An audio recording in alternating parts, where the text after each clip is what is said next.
5 pintoras españolas que deberías conocer y no encontrarás en el Prado. Soy Carmen de Pilares y como habréis podido escuchar al inicio de este vídeo, hoy os vamos a traer una lista de 5 mujeres españolas dedicadas al arte que no podréis encontrar en el Museo del Prado. Que no las vayáis a encontrar en este museo tampoco es muy extraño, hay que tener en cuenta que esta pinacoteca tan solo guarda la obra de 4 mujeres en su exposición permanente. Y si buscamos cuántas de estas mujeres son de nacionalidad española, la cifra se reduce tristemente a 0. Así que, como podéis ver, no es que haya mucha presencia femenina en el Museo del Prado, que digamos. Pero no pasa nada porque para eso está este podcast donde queremos dar voz a esas mujeres que generalmente han sido ignoradas por el mundo de la historia o de la historia del arte.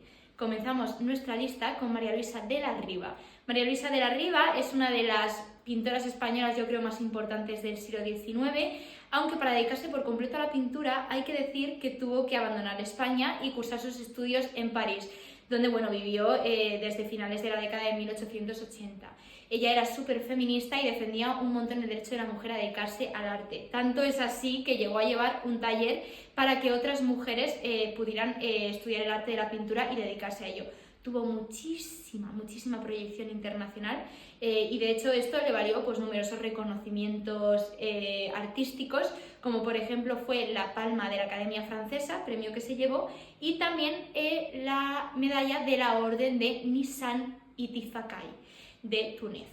Estaba especializada en bodegones y floreros y su estilo decorativo la convirtió en una de las artistas más populares de la época. Continuamos con Maruja Mayo, que probablemente habéis oído hablar de ella.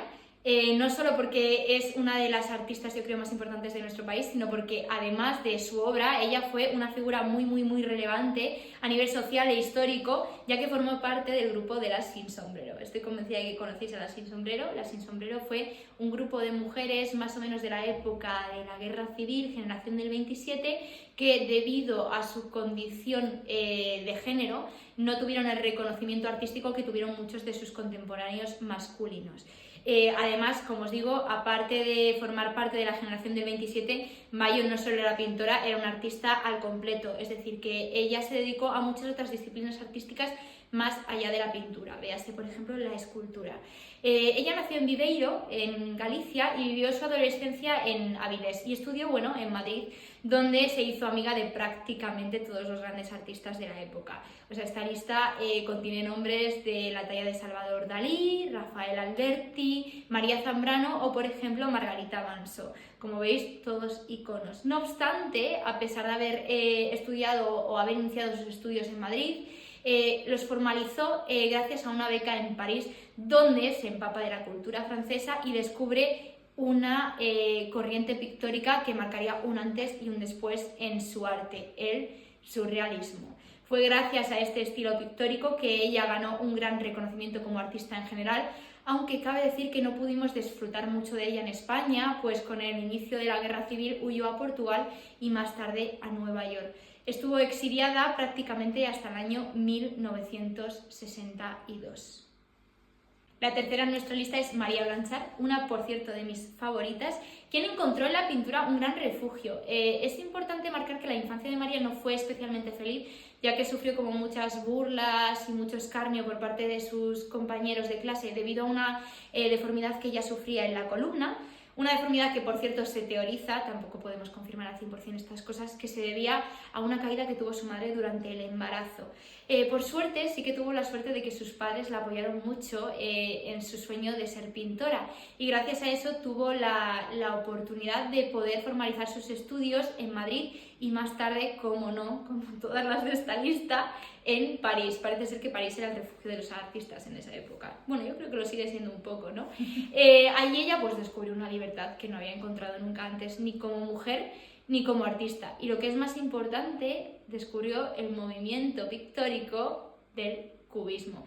El cubismo, os suena porque en España ha sido especialmente relevante, ya que tenemos a una de las figuras más importantes de este movimiento artístico, Pablo Picasso, al cual, por cierto, ella misma conoció porque este es otro dato curioso de María Blanchard, y es que ella, mientras vivió en París, tuvo la ocasión de conocer a un gran número de artistas, entre ellos, como os digo, Pablo Picasso, que en esa época vivía, por ejemplo, en el Bateau Lago, el barco del lavadero, un centro artístico donde convivieron muchos artistas de la época, pero también artistas como Diego Rivera, el marido de Frida Kahlo, no es alguien que a mí me caiga muy bien, pero es un pintor muy reconocido, y finalmente Juan Gris, otro de los grandes pintores cubistas de España, que además tiene una exposición ahora mismo presente, bueno, no una exposición como tal, pero podéis ver obras suyas en el Museo Reina Sofía de Madrid.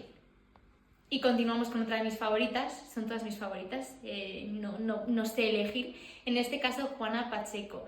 Juana Pacheco es una de las pocas pintoras españolas de antes del siglo XIX de las cuales tenemos registro. También es cierto que parte de lo que se sabe ha sido su gran cruz como artista y parte de lo que le ha dificultado abrirse un camino propio fuera de la sombra de los hombres que estaban en su vida. Y es que resulta que Juana Pacheco no es tan conocida por su obra pictórica en sí, sino por el hecho de haber sido la esposa de Diego Velázquez. Sí, Diego Velázquez, el de las Meninas. Es muy difícil superar eso. Se conocieron de niños casualmente porque, ella era la hija del maestro de Velázquez, Francisco Pacheco. Esta es la razón un poco por la cual podemos intuir que pintó toda su vida. Hija de pintor, mujer de pintor. No se conservan, eso sí, cuadros atribuidos a ella, pero sí que tenemos el rumor dentro de la cultura artística, del sector cultural artístico, de que algunos de los cuadros atribuidos a su marido o a su padre podrían formar parte de su obra personal. En cuanto a su cara, sí que sabemos cómo se veía, pues se teoriza que varios de los cuadros de Velázquez son retratos de su mujer. Y finalizamos esta lista con Pilar Montaner, una de las artistas más conocidas del siglo XIX y también de esta lista, aunque no es personalmente mis favoritas, curiosamente. Me gusta, pero no me gusta tanto.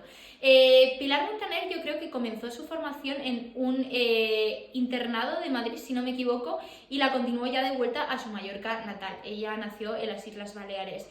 Hay que decir que ella tuvo una situación personal muy privilegiada, pues su marido había heredado una gran fortuna y esto yo creo que en parte le permitió perseguir su sueño con más soltura y con una mayor comodidad. Además, le dio la ocasión de poder formarse con alguno de los grandes artistas del momento, como son por ejemplo Sorolla o Gelabert, con los que ella tuvo la ocasión de formarse y de conocer.